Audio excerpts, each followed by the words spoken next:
Assalamualaikum warahmatullahi wabarakatuh.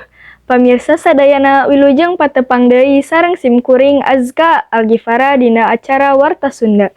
Simkuring bade ngadugikeun warta anu parantos disiapkeun ku redaksi, nyaeta warta anu aya patalina sareng gempa di Cianjur, Jawa Barat. Lini anu lumangsung beurang dirasa cukup kuat ngagederkeun wewengkon Jabodetabek jeung sabudeureunana.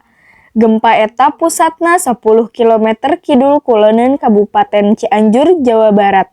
Kalayan jerona 10 km. Titik linina aya di 6,84 lintang selatan, 107,5 bujur timur, geus tangtu lini henteu berpotensi tsunami. Ridwan Kamil ngungkapkeun, jumlah korban anu maot alatan gempa di Kabupaten Cianjur aya 162 urang.